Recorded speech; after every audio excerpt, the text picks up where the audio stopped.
ütleks, et siin on kaks poolt asjad, et selles küsimuses üks on mõistus ja teine on tunne.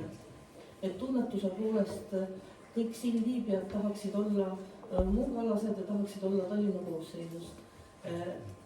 See, et muugal, ütleme niimoodi, et osa, eks ole, kindlasti.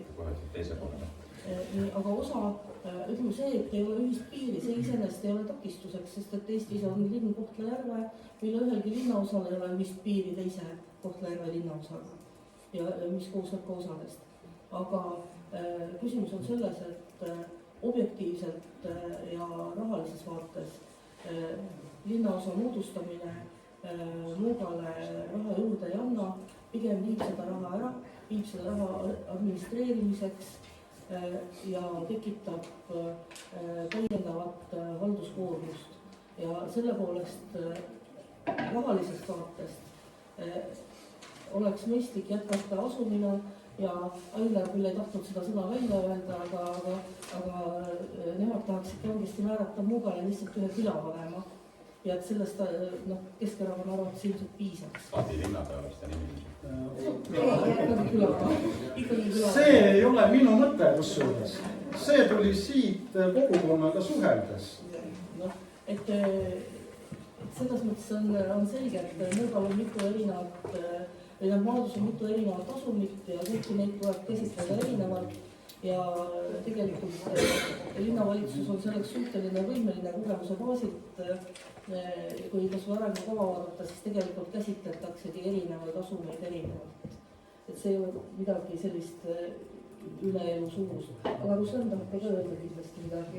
Muugal on rahvastiku registris registreeritud umbes 3000 inimest.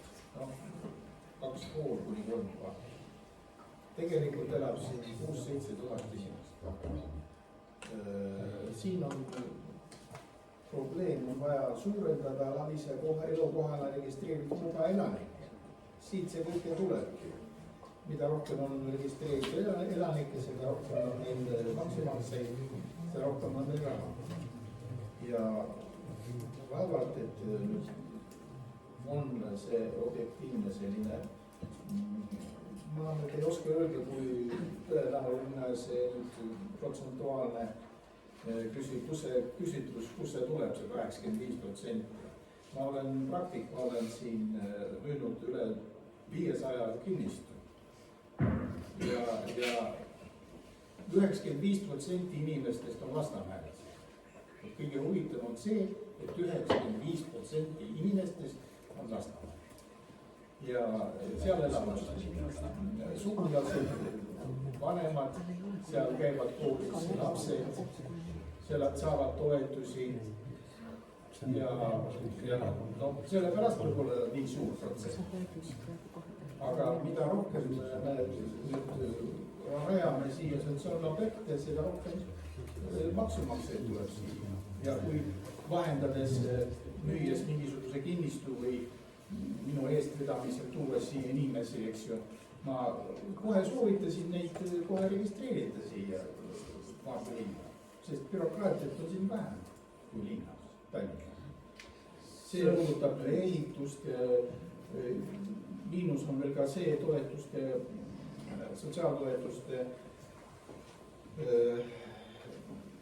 arv. Tallinnas on sotsiaaltoetusi rohkem kui Muugal.